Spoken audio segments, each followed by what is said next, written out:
সম্মানিত ডিজি স্যারকেও আমি আন্তরিক কৃতজ্ঞতা এবং ধন্যবাদ জানাচ্ছি যে আসলে স্যারের এত ব্রড মাইন্ডেড একটা মানুষ যিনি কাজ করছেন আমাদের বাহিনীতে, যিনি অনেক চেঞ্জেস নিয়ে আসছেন। এত ব্রড মাইন্ডেড দেখে কিন্তু এত ভার্সাটাইল আমাদের যে বাহিনীর যে বিভিন্ন রং, বিভিন্নতা আছে, প্রত্যেকটা জায়গাকে উনি ওন করে সামনে এগিয়ে নিয়ে যাচ্ছেন।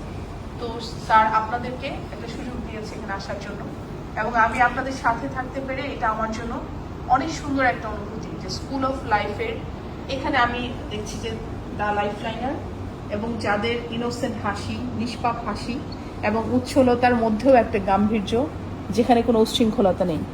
এটা আমার অনেক বেশি, আমার কাছে অনেক টাচি লাগছে যে এই সময়টাতে এরকম মুখগুলো, যে এখানে সবাই একই রকমের একটা শান্তি প্রশান্তি নিয়ে আপনারা আছেন, এটা দেখা যায় না। যে এত বিশৃঙ্খলতার মধ্যেও একটা সৌন্দর্য, যেটা হচ্ছে গিয়ে গভীরতার সৌন্দর্য বলেন, যেটা হচ্ছে প্রশান্তির সৌন্দর্য বলেন, যেটা হচ্ছে যে জ্ঞান ধারণ করার সৌন্দর্য বলেন, সেটা কিন্তু আপনাদের মাঝে আমি দেখতে পাচ্ছি। আমাদের সুন্দর ভবিষ্যৎ আমি দেখতে পাচ্ছি আপনাদের মাঝে। তো আমি নিজেও অত্যন্ত গর্বিত এবং আনন্দিত যে আজকে কিছুটা সময় আমি আপনাদের সাথে কাটাতে পারছি।